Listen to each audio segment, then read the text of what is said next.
Hey everyone, welcome to Lover's Lane. And today we have No. Gnome. Yeah. So, how are you doing this morning? Good, tired. My back's been acting up a bit, so I've been sleeping weird, but good. Life's good. Yeah. Well, hopefully, we can get your mind off that back. I am, I feel particularly blessed to have you on this show because from what I've seen from your performances, from what I've heard from your music, it particularly caters to the kind of subject matter that I like want to aim at. And for those of you who haven't already seen Gnome's performances, it's like one of the most raw and honest performances you'll like ever get from like an artist. Like I'm very hard pressed. Like, and I've been to like three different festivals, and the way they speak to the audience is nothing like how Gnome speaks to the audience. Now, um, I just want to ask, and just so everyone has context, basically, when Gnome performs, she gives a description of what inspired that song and what particularly inspired the songs, at least for the first album, is this relationship that she's been through. And she talks about the good part. She talks about how it starts to look shaky and then goes into how it falls apart. And then her next album goes like into the recovery, right? Yeah, how I nurture self-love for myself. So, Mhm.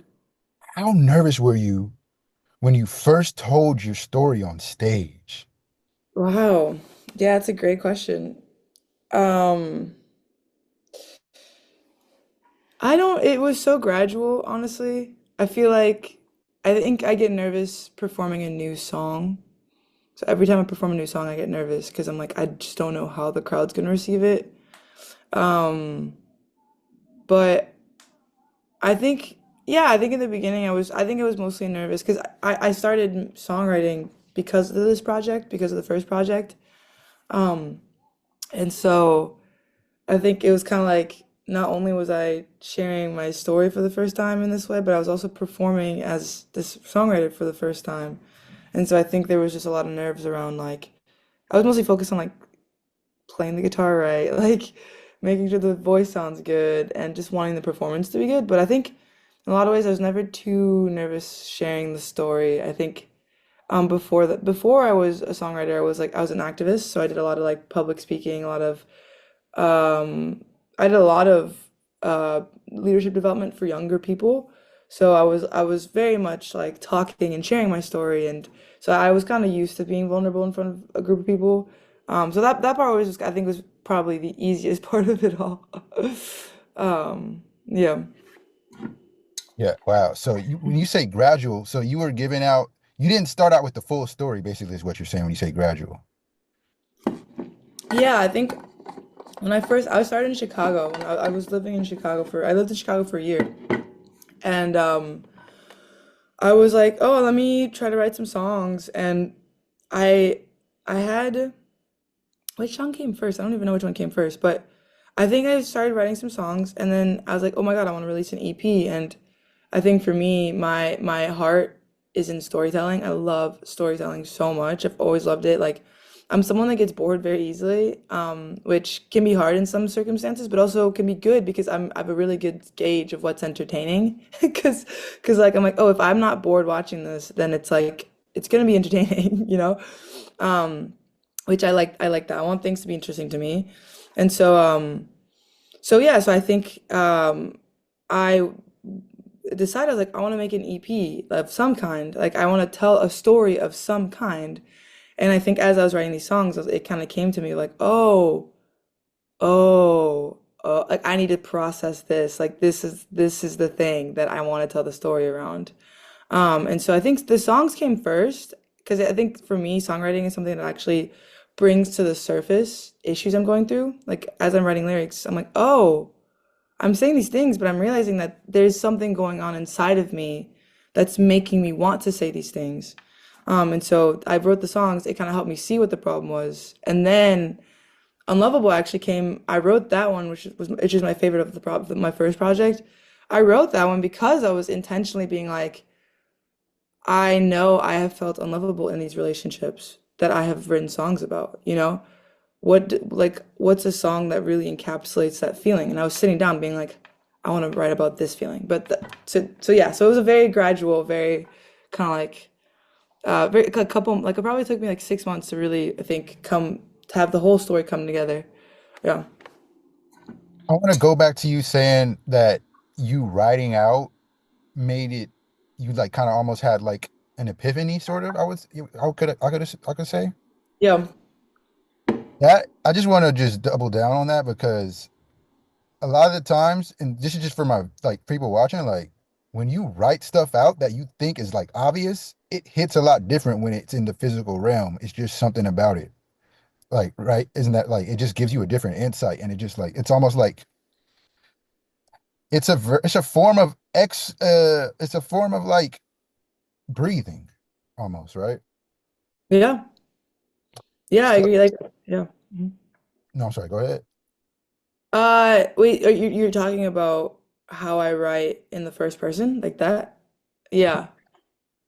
It's just like because I write too, and I know when you said that, I feel like it's a lot of people just need to write out what they're feeling more, just feel better.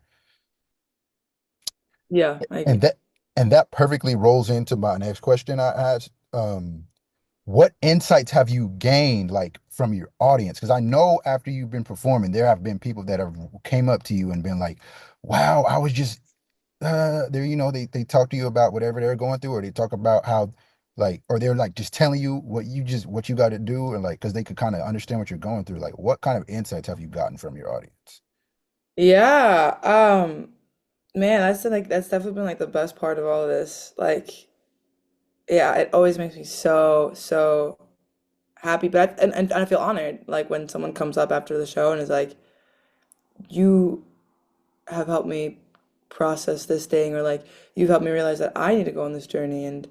Um and so that's, I think, for me, when I hear that, I mean, that just makes me happy because I think I just um I, I started making music because I wanted to heal people. I wanted to, like, I want to win, like, I want people to be able to live in this country with dignity and respect, and like we're one of the richest countries. We are the richest country in the world, and yet so many people live in poverty. So many people live without, without healthcare, without regular access to food, and it's just like I want my music to get us grounded in like the fact that we're all human and that we should all be like we should be connecting across the aisle, across differences to build a better country, against these asshole CEOs that like are trying to take advantage of us, right? And I think Right. like as for me, this with my music, it's like I want people to feel human themselves, to really connect with their feelings, and I think in the hopes that we can also connect with each other and look past our differences. And so anyway, so coming back to the audience, I feel like when at least for me, when the audience member comes back and tells me, hey, I felt this so deeply, it gives me information of like, okay, this is what I'm doing that's working. You know what I mean? That's like, I'm gonna keep on, I'm gonna keep this element of my performance, or because oftentimes what I've noticed is like, when I really am feeling it, when I'm really lost in the music, people's reaction is way stronger. So I'll get way more of those comments when I'm actually really in it versus sometimes I've had performances where it's like, oh, I don't know, it's like I was tired or I just was stressed, I was thinking about other stuff. Like I go on stage, I'm like, I'm gonna do the show, but I'm like, I'm not with it right now. Like I'm trying to leave. Like the reaction is not as strong. But it's not as enthusiastic. But yeah, no, but I think this, I mean, okay, the other excerpt I'll say on this is like this last show I did in San Diego, bro. This is crazy, bro. Okay, so this last San Diego show, I've been kind of realizing over the last couple months that I think my flute playing is my flute is like a channel to like this 2,000-year-old spirit trying to remind us the lessons that we have forgotten. And And I think, and so I've been channeling this like spirit, this energy recently. And in this, and I did it at the San Diego show 2 weeks ago. And literally someone came up to me after the show and was like, I saw my past lives. She's like, I saw my past lives. Like I've been trying to find my past lives. And I saw pyramids and I saw a jungle and I think those were my past lives. And it happened during your flute incantation. And on that day, on that show in particular, I felt really, really, really in tune. And so I don't know. So I think that's what I get from my audience so far. It's just like validation of just what I've been doing, and also just insight on like how people have been like receiving the music. Right. That's wow. That must have felt like I know that's been on your mind since the performance, I'm sure, like every day, right? Almost. Yeah, yeah, no, I definitely think about it a lot. I'm like, okay, cool. It's just something I'm trying to nurture now, you know? I'm like that show. I think yeah, I just validated like, oh, this. Because sometimes, I mean, I'm not someone that I was like I was a science major in school, you know, like I think in my family like they're very I would say like intellectual, and so you know the spiritual thing isn't really something that I don't know like it's not something that I've really lost myself in or like sometimes I think people are like oh you have this aura you have this and that I'm like sure that's cool and I'd like to believe you believe that but I think I've never really taken it very seriously honestly.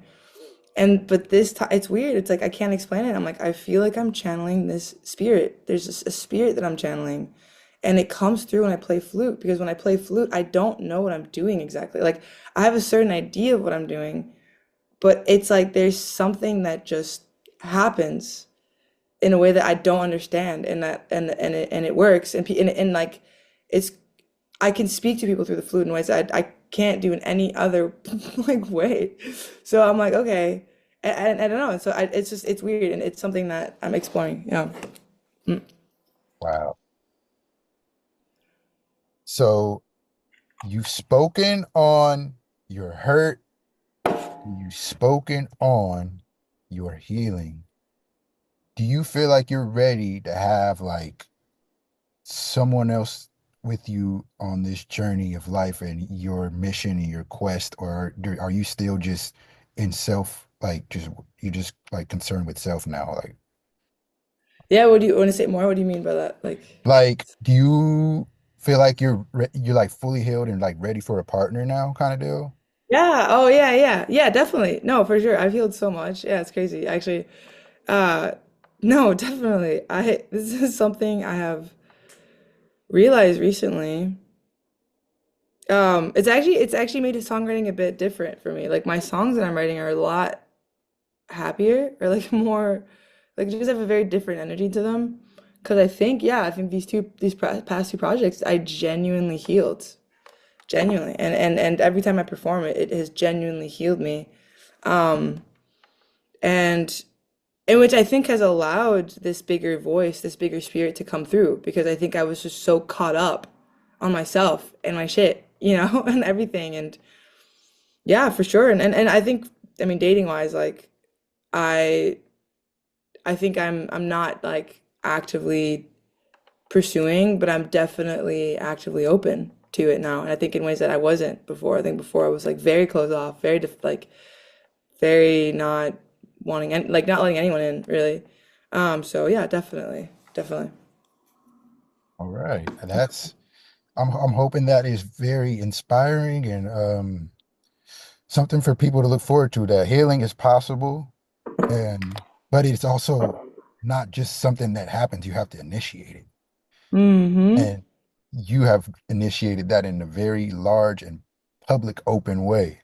So Mm-hmm. has your definition of love changed from before you've healed to now? Um, I don't think my definition of love has changed. I think my understanding of love has changed. I think I actually understand what it is. I think I actually know what it feels like. And I did not before. I did not. And I think That's why, yeah, now I'm not afraid to say, oh yeah, I love this person or I love this thing. Like because I understand now. I get it. It's this feeling, it's this warmth inside my chest. There's this warmth. There's an ease to it. Yeah, definitely. I think I understand what love feels like now, and I did not before this project. Hmm. That's great. All right, I'm gonna make it a little more candid now. We've been super serious. So, what on-screen breakup like really messed you up? Whether it's a movie or TV, like which one just I like, Oh man, let me see. Breakup on TV? Ah, man, I don't know, honestly. I feel like I don't really. I'm trying to think. Well, I feel like if anything, I think okay, no, I have a slightly different answer. I think the the on-screen romance that messed me up, which is this is a hot take, is uh is Aang with Katara in in Avatar: The Last Airbender because he was so young. It was so weird. I was like, I watched this whole series and I feel like they've been brothers and sisters this whole time. And then at the end they kiss and it's like, oh, like, ugh, ugh, something was wrong about that. Yeah, I think that messed me up a little bit. But I don't know, breakup, I don't really watch too many on-screen breakups, honestly. I feel like most of the stuff I watch, it's like the slow builds of like, come on, are they gonna get together? Like, they clearly like each other, like, ah. And then at the very end, like season 4, they finally get together. Like I'm watching Abbott Elementary, if you know it. Like I'm like, yes, they're finally together. Anyway, I think I don't. But yeah, on-screen break. What about you? Like, what on-screen breakups do you know about? Or are you thinking of? um, good question. I would have to say the breakup between there's this officer in the show called The Wire. You've seen The Wire? No. Mm-mm.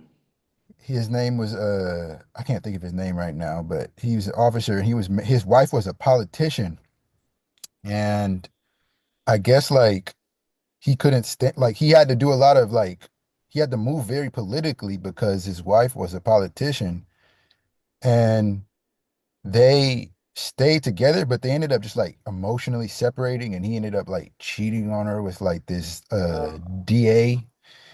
It was really messy. It was actually it wasn't the focus of the show, and it was messy, but I just personally, I don't really like I don't like most TV and movie romances because it just comes off so cheesy, but I love it when it comes Yeah. off naturally and realistic. Like I like it when Yeah. like it's really mean and nasty and messy because that's how it really is. But yeah, I would say them just slowly separating, like it just kind of like I wish they would have stayed together because I feel like they were a power couple. It was like this dude trying to make it to the top of the police chief, and then this other lady trying to like be a good politician. It, Um, I'm not pro-establishment or nothing like that. I just it's in the context of that fictional world. Yeah. Yeah. No, that makes sense. it it was just like I would have rather them have been together. Yeah. Makes sense. So, what's a totally like ridiculous or weird thing that you like find attractive? In a person? Yeah. Wow, a great question. This is an interesting question. Ridiculous. Um, I don't know. I don't, I mean, I'm pretty, I think that the two things I know that I am attracted to in people is I love, I guess this is like not, this is not ridiculous though. It's like broad shoulders and being a creative. And like, I think I oftentimes find myself being attracted to people's art. Like, I think I've noticed that, like, I've literally, I've like met people and I'm like, oh, you're cute. Like, you seem nice and sweet, And then I see their art and I'm just like, no, never mind. Like, pass. So maybe that's what it is. That's maybe ridiculous. It's I almost like just this. think it's like, I'm sorry, go ahead. I just think it's like if you're an artist, if you're gonna be in a relationship with an artist, like I think it's hard if you don't respect their art because they're gonna ask you about it. They're gonna want validation from you. And I'm not a good liar. Like after a while, like I'll just be honest, you know? And so I'm so I'm like, it's not sustainable. You know what I mean? So yeah. That actually leads perfectly to this hypothetical I was going to give you.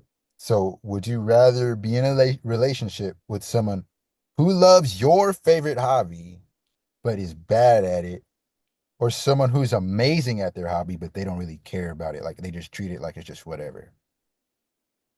Oh, interesting. Oh, I'm kind of down for either. I feel like I don't mind if you're bad at a hobby. Hobby is different than art, just to be very clear.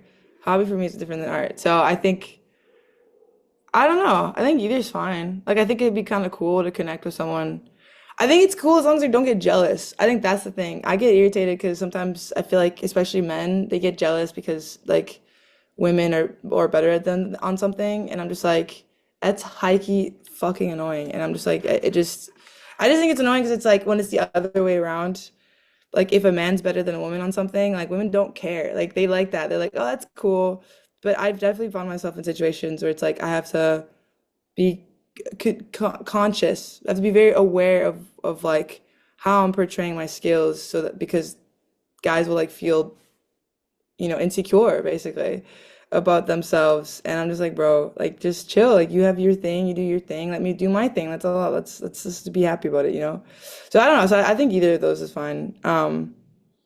Yeah. I mean, it's not ideal that someone doesn't like I guess if they're really, really good at painting and they're like, I don't really care about painting. Yeah, I don't care. That's whatever. Make sure. Yeah.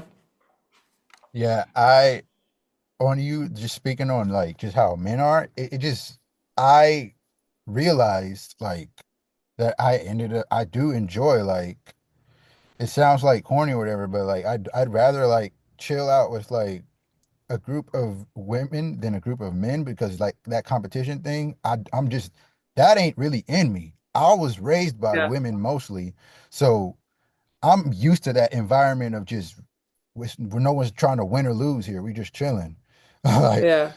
it's Yeah. like with a pack of men, it's like they feel like they always have to be like, we have to get better, let's compete. Da, da, da. And it's just like I'm not Yeah. in that mindset. I'm just trying to chill. Whoa. Like I Yeah. understand it because I possess it, but it's like I don't need to always be in that mode. Yeah. It's like Yeah. Yeah. No, I agree. I 100% agree. But it's hard. I mean, high key, it's hard though, because it's really, yeah, for women. This is something I think I saw online, but like, yeah, it's hard for like women who, you know, have accomplished things, have done things, and yeah, and you want to find someone that doesn't tear you down because like you want your partner to be supportive for you. You want your partner to be celebratory of your successes. Um yeah, so it's definitely it's tough. It's not it's yeah. You know, men do better. do you now that brings another question in my mind now. Do you feel Yeah. like there are some like good, really good artists that are women that just have they have everything it takes to succeed, but they just stop themselves because they feel like they don't want to have to like deal with the men or just like feeling like they're outshining someone or like making their partner uncomfortable. Oh yeah, for sure. Definitely. I think women do that all the time. All the time. I've done that, like even subconsciously. Um, yeah, for sure. I mean, yeah. What would you say is if this person was watching right now, what would you tell them? Um,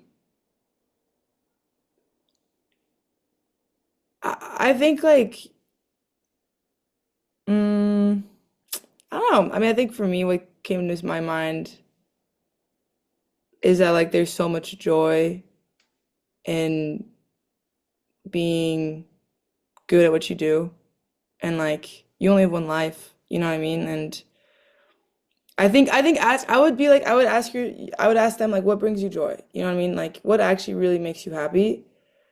And if someone like I think I encourage whoever like please don't dim your light. Like don't I think it's important for us to shine in the ways that we can shine in life because life is short. But at the same time, I'm also like everyone has to make choices and compromises. So I'm not gonna like shame you about choosing to dim your own light for whatever reason. You know, maybe this is the relationship where you're the happiest you've ever been in your life, and like this is one of those compromises you're making. I mean, I'm not gonna.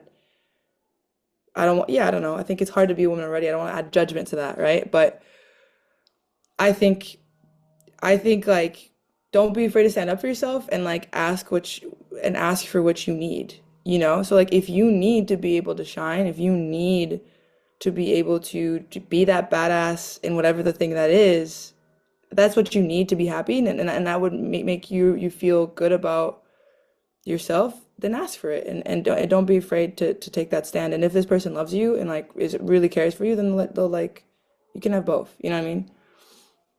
And you should be able to have both. So I don't know. I think again, by so many women I know get in really hard situations, and it's hard. Like it's already hard. So I don't want to make it harder for them. But yeah, just I think you can. A good healthy relationship means you should be able to have both. You know, you can have both. But I don't know. And now on the side, like no longer talking to that person. It's wild. There's like stats that show how much single women are actually very happy. I could only And imagine. like yeah, so I do think it's hard though, you know, it's hard. It's just this, I was just Googling this recently. But like yeah, like single women are on average happier than married women or women in relationships. And I do think a part of it is that it's like you have to navigate your like women, unfortunately, like there's a societal expectation still, you know, that they have to take care of this person. They have to like make themselves smaller for this person, you know, like so that they can feel good, like so that he can feel good about himself. And then this is for straight relationships. Like he can feel good about himself. He can like be the man and like whatever. But single women are happier. And now more and more there's single men. Men are more and more single because women don't want to have to deal with it, you know? This makes me think that I want to like organize like a sit down between men and women. We got to renegotiate the whole social contract of the relationship because Yeah. I feel like we're all just like making up the own way we feel like it's good. I feel like there are certain things that universally just need to be understood because the things that were working hundreds of years ago is just not the way. Like people were getting married back 100 years ago for land and property and survival. We don't need to. Women can make it on their own now, so it's just you can't. It's just Yeah. not gonna work that way. Like I didn't even realize the purpose of a wedding ring initially was in case the husband dies, the woman has something that she could sell because she can't even own property. So how is she going to survive? She sells the ring. Yeah. I didn't know that Yeah. because before that I was like, I thought it was just all a scam. I mean, now it still is a scam, but at least I know the origin of a wedding ring had an actual Yeah. decent purpose. Like, what would Yeah. you want to renegotiate about what most men you feel like get wrong about what needs to be like established in a relationship? If you Yeah. like, I mean, yeah, I think renegotiate. I think men working on their egos about like making less money than a woman or not being as good as someone on something because yeah, it doesn't matter. Like I think we don't like fundamentally I think women do like I at least I can't speak for everybody. I don't care. Like if I am with you, if I am taking time out of my day to hang out with you and go on dates with you, it's because I like you. And it doesn't matter what you've achieved or like how much money you make or whatever it is. I like you. And it's like I think it's annoying. It's annoying when men show up insecurely about themselves because I'm I'm talented in music, you know?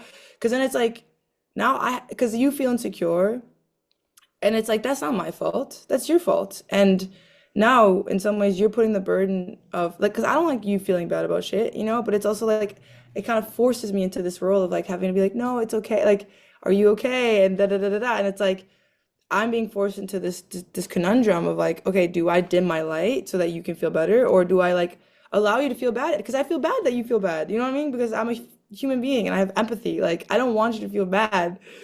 Um, and also, unfortunately, I do think I've seen that like I do think men, and maybe I'm wrong, but like I've noticed that men are more attracted to women that are haven't necessarily like are less, successful than Trad them and wives. stuff.